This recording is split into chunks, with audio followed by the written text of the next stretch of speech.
इस्लामाबाद और लाहौर का और चंद शहरों का नाम है या कराची का नाम है, बाकी कोई और शहर जो है वो पाकिस्तान का हिस्सा नहीं है, या कोई और इलाके पाकिस्तानी मीडिया के मुताबिक पाकिस्तान का हिस्सा नहीं है। ये पाकिस्तान की एस्टेब्लिशमेंट डिसाइड करती है कि किस खबर को उठाना है और किस खबर को दबाना है। तो ये जो फटा वाला मामला है बड़ा हसास है। इस पे जो स्टेटमेंट दिया सुहेल खान अफरीदी ने, ये भी कबायली इलाके से एमपी मुंतखब हुए हैं, उन्होंने कहा कि पाकिस्तान की तबाही की जो असल वजह है ना, जिसका जो काम है वो कर दिया। हिफाजत करने वाले जो है वो लेक्चर देते फिर रहे हैं, इंसाफ देने वाले जो है वो चिट्टों का इंतजार कर रहे हैं कि चिट आएगी लिख के तो उसके मुताबिक फैसला दूंगा मैं, और जो लेजिस्लेशन करने वाले या कानून साजी करने वाले अरकान असेंबली है वो बूट पॉलिश करते फिर रहे हैं, उनको इसके अलावा कोई काम नहीं है। तो जब तक सारे लोग अपना काम नहीं करेंगे तब तक पाकिस्तान की सूरत बेहतर नहीं करेगी। फटा के लोगों से किए हुए वादे पूरे किए जाएं, ये मुतालबा उन्होंने किया। नाज़रीन, इमरान खान साहब के बेटे ने एक और ट्वीट किया है, और ये कासिम खान है इमरान खान का बेटा, और इसने ट्वीट किया है, इसे बहुत सारे लोगों ने शेयर किया। बिल्कुल एक अकाउंट जो है वो इतना को पुराना अकाउंट नहीं है, लेकिन जो ट्वीट है वो मैं आपको बता देता हूं कि उसने अंग्रेजी में ट्वीट किया, उर्दू में एक्चुअली वो क्या कह रहा है। वो देखा जी, मेरे वालिद साबिक वज़ीर आज़म इमरान खान 700 दिन से ज्यादा हो गए हैं, वो जेल के अंदर कैद तन्हाई में है। उन्हें अपने वकला तक से नहीं मिलने दिया जा रहा, रसाई नहीं दी जा रही, उन्हें उनके खानदान से नहीं मिलवाया जा रहा, हमारे से, उनके बच्चों से, फैमिली से बिल्कुल उन्हें मुनक़ता कर दिया गया है। यहां तक कि उनके जाती डॉक्टर को भी मिलने की इजाजत नहीं दी जा रही, जेल में दाखिले की इजाजत नहीं दी जा रही। ये नाइंसाफी है। ये एक ऐसे शख्स को अकेला कर रहे हैं, अलग थलग कर रहे हैं, और उसको तोड़ने की कोशिश कर रहे हैं और दानिस्ता कोशिश कर रहे हैं, जो कानून की हुक्मरानी, जमहूरियत और पाकिस्तान के लिए डट कर खड़ा है। ये जनाब इमरान खान साहब के बेटे ने ट्वीट किया, और उसका रीजन जो है वो यही है कि उन्हें लगता है कि अब उन्हें आवाज उठानी पड़ेगी। पाकिस्तान तहरीक इंसाफ भी कोशिश करती रहती है, आवाज उठाती रहती है, लेकिन कोई ऐसा कंक्रीट पाकिस्तान तहरीक इंसाफ की जानिब से अब बड़ी मुहिम नहीं चलाई गई, कोई ऐसी चीज नहीं की गई कि कंटिन्यूसली पड़ जाते निजाम को और ये कहते कि इमरान खान के ऊपर जो जाली मुकदमा हैं वो खत्म किए जाए। इनके बाद एक सूबे में हुकूमत है, इसके बावजूद ये कुछ भी नहीं कर पा रहे, बल्कि ऐसा लगता है कि शायद उनके पास कोई रास्ता नहीं है। और रास्ता एक ही है नाज़रीन, कि पूरे पाकिस्तान को बाहर निकालने का बंदोबस्त करें। सारा का सारा पाकिस्तान तंग है। तहरीक इंसाफ को इमरान खान की क़यादत में, चाहे वो जेल में बैठे हैं, ये अनाउंस करना चाहिए कि सारा पाकिस्तान राशन इकट्ठा कर दे पहले, और जब राशन इकट्ठा हो जाए तो फिर पूरा पाकिस्तान बंद कर दे। और जो लोग राशन नहीं खरीद सकते, जो लोग खरीद सकते हैं वो उनको भी लेकर दें। एक दूसरे का बंदोबस्त करें, मिलकर राशन इकट्ठा करें सारे पाकिस्तानी, और उसके बाद एक डेट दे दें कि इस डेट तक आप अपना अपना राशन इकट्ठा करें और फिर बंद करें पूरे मुल्क को। ये वो हिकमत अमली है जो पाकिस्तान तहरीक इंसाफ में डिस्कस भी हुई है मल्टीपल टाइम। और अगर ये पूरे मुल्क को बंद करने में कामयाब हो गए, यानी लोग निकले और अपनी सड़कों पर और गलियों में और बाहर आकर चौराहों में बैठ गए, तो ये निजाम लोगों के सामने घुटने टेक देगा। इनके पास कोई और चारा ही नहीं होगा। और अगर ये कहेंगे कि हम एक हफ्ते के लिए बंद कर रहे हैं पूरा पाकिस्तान, और उसके बाद अगले मरहले में हम कुछ और बताएंगे, तो ये रियासत का सांस बंद होना शुरू हो जाएगा।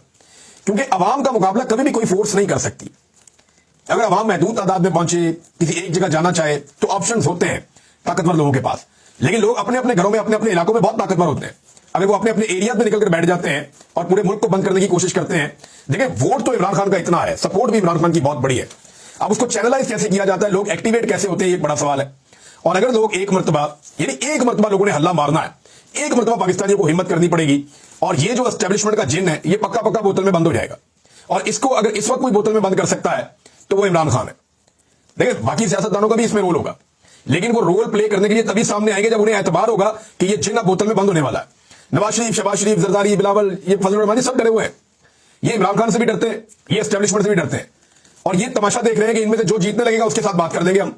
तो अभी तो एस्टेब्लिशमेंट का पलड़ा भारी है, तो सारे एस्टेब्लिशमेंट के साथ खड़े हैं। लेकिन जिस दिन आवाम निकल आई, इमरान खान से जाकर मिलेंगे और कहेंगे बैठो बात करते हैं, हम आपके साथ मिलकर एस्टेब्लिशमेंट का जिन बोतल में बंद कर देते हैं, और एस्टेब्लिशमेंट उस दिन की गुजर होगी।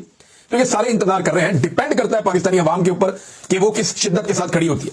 नाज़रीन, ने खबर चलवाई गई, बड़ी प्रमोशन वगैरह हुई मरियम नवाज के बेटे जुनैद सफदर साहब की, उनका एक चलान हुआ है। कुछ खबरें ये चलाई गई कि उनका जो रोका गया, चलान किया गया, तो उन्होंने निकल के शाबाश दी ट्रैफिक वाले को। भाई क्यों शाबाश दी? बरतानिया में अगर चलान हो जाए पुलिस वाले को तो शाबाश देंगे आप? वो तो अपना काम कर रहा है, उसको शाबाश आप किस बात की दे रहे हैं? यानी आप इतने ताकतवर हैं, आप इतने बड़े खुदा बन गए हैं कि आपका अगर चलान कोई कर रहा है तो आप शाबाश देंगे उसे, उतर के जनाब आपने बड़ा कमाल काम किया, मेरा चलान कर दिया।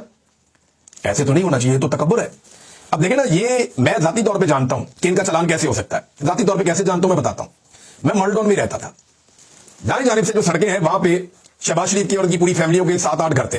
आगे शहबाज शरीफ ने और हमदा शहबाज ने अपना बड़ा एक नया घर बनाया हुआ था। ये जहां मेरा घर था, ये वहां से गुजर के जाते थे अक्सर, और वहां जो ट्रैफिक वार्डन थे उनसे हमारा ताल्लुक था। हम उनके साथ कभी वो आ जाते थे हमारे पास, गर्मी के अंदर परेशान थे तो पानी शानी पी लेते थे, हमारे पास रुक जाते थे, और अफ्तारी देने के लिए कभी कभी हम उन्हें जाते थे वहां पे सड़क पे। तो उनसे मेरी बातचीत होती थी वार्डन से, और कई दफा जब रास्ता बंद होता था उनसे पूछते थे, बताते थे जनाब कोई बेगम साहबा इनकी जा रही है शॉपिंग करने के लिए। भाई इनके घरों की खवातीन शॉपिंग करने के लिए जाएं तो रास्ते बंद हो जाते थे, बच्चे के पढ़ने के लिए या खेलने के लिए जाएं तो रास्ते बंद हो जाते थे, ये एयरपोर्ट के लिए निकले तो रास्ते बंद हो जाते थे। इनको हमेशा रूट मिलता है, ऐसा नहीं है कि वज़ीर आला वाला या वज़ीर आज़म वाला रूट मिलता है, लेकिन इनको रूट मिलता है कि इनकी अनाउंसमेंट होती है कि ये आ रहे हैं, लिहाजा दोनों तरफ की ट्रैफिक को थोड़ा सा मैनेज करके इनको फटाफट निकाल दे, इनको तकलीफ ना हो, तो इनका चलान होगा, वो सवाल ही पैदा नहीं होता। मैं मानता ही नहीं इस बात को, इसलिए कि मैंने अपनी आंखों के सामने देखा है सारा कुछ होते हुए। भाई अगर इतना ही इंसाफ और कानून का बुखार चढ़ा हुआ है इन्हें, तो मैं खबर बता देता हूं ना। ये जाली खबर चला दी कि जनाब मरियम नवाज के बेटे का चलान हो गया, कमाल इंसाफ और कानून चल रहा है जनाब पाकिस्तान में। ये देखें खबर, मैं आपको एक खबर देता हूं, इस खबर को आप देखें कि गुज़िश्ता रात एक कम उम्र ड्राइवर ने तेज रफ्तार गाड़ी से 3 लोगों को कुचल दिया था। ये परसों रात की बात है। एक बिल्कुल कम उम्र ड्राइवर था, मुबैना तौर पर फैजान शेख साहब ने यह खबर लगाई हुई है। तो उनकी जो तेज रफ्तार गाड़ी थी उसने 3 लोगों को कुचल दिया था। और आज एक वीडियो उन्होंने शेयर किया जहां पे लोग एक थाने के अंदर मौजूद हैं और थाने में आकर वो पंजाब पुलिस के एहलकारों से कह रहे हैं कि वो बच्चा किधर गया जिसने गाड़ी के नीचे कुचला था, वो किधर है। फिर वो पूछ रहे हैं जनाब के आपने बच्चे को किधर भेज दिया।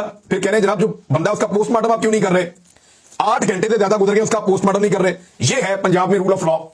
यानी एक तरफ वो बताना चाह रहे हैं कि वज़ीर आला के बेटे का चलान हो गया, दूसरी तरफ जो सड़क पे आदमी मारा गया उसका पोस्टमार्टम नहीं हो रहा, और जिसने मारा है वो कोई बासरा आदमी है, बच्चा है, वो चला गया। ये देखें आप, ये थोड़ा सुन भी लें इसको।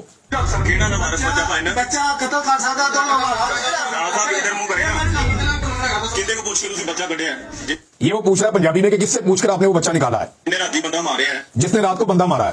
पूरी मीडिया पे चल रहा है, सारे मीडिया पे चल रहा है, सोशल मीडिया वगैरह पे। गल करो ना सारे किन्ने कहते बंदा कटिया सर मेरी तरफ देखकर बात करें, आपने किसके कहने पर वो बंदा निकाला है। क्यों करा सर? ये कैमरा आप बंद कर दें, पुलिस वाला ये कह रहा है। उसने कहा जी मैं क्यों कैमरा बंद करूं, सुबह से बंदे डिलीट हो रहे, पोस्टमार्टम नहीं हो रहा सर। सुबह से बंदे यहाँ पे दलील हो रहे हैं और पोस्टमार्टम नहीं हो रहा जो लाश है। पोस्टमार्टम क्यों नहीं हो रहा? पोस्टमार्टम नहीं हो रहा। पुलिस वाला कह रहा है कि जाओ यार चले जाओ इधर से। वो कह रहे हैं जी पोस्टमार्टम नहीं हुआ, क्यों नहीं कर रहे आप। टाइम देखो क्या हो रहा है, टाइम देखें क्या हो रहा है, पोस्टमार्टम नहीं कर रहे। एडे रिलैक्स जा रहे हो तुसी। जनाब देख सकते हो तुसी Shahdara town police station father साहब ये जनाब सुबह 8 बजे उन्होंने फोन किया, जनाब कह रहे हैं कि जी मैं सो रहा हूं कि मैं नहीं जा सकता जी पोस्टमार्टम। कह रहे हैं सुबह से इनसे राब्ते में, दोपहर का वक्त है, ये उधर वहां मौजूद थे और इनका पोस्टमार्टम नहीं हो रहा था। रूल ऑफ लॉ होता है तो फिर हर जगह पे होता है। ये ड्रामे जो है ना ये करके आप, ये सस्ते ड्रामे, ये हल्की हल्की अदाकारी, यही शबाज शरीफ की हमने देखी है, ये हमने इनकी बाकी सारियों की देखी है। आजकल हम बिलावल की भी देख रहे हैं, कभी वो बैग उठा के आ जाता है, कभी वो बहुत अजीब सी वॉक करता है, कभी हाथ के अंदर वो कॉफी का कप पकड़ के वो अजीब तरीके से वो आ जाते हैं। यानी मेरी समझ से बाहर सारे ही एक्टर इकट्ठे कर दिए पकड़ के, सारे अदाकार लाके बैठा दिए और लाके उनसे आप कह रहे हैं कि मुल्क चलाओ। इन अदाकारों ने मुल्क का बेड़ा गर्क करना है। मैं एस्टेब्लिशमेंट को ये बता रहा हूं, आप निकले बीच में से, अवाम को फैसला करने दें कि अवाम ने किसको हक के हुक्मरानी देना है। वो इनको दे दे, बेशक ये चला ले, लेकिन अवाम को फैसला करने दें। अब तक के लिए इतना ही, अपना ख्याल रखिएगा, अपने चैनल का भी। अल्लाह हाफिज़।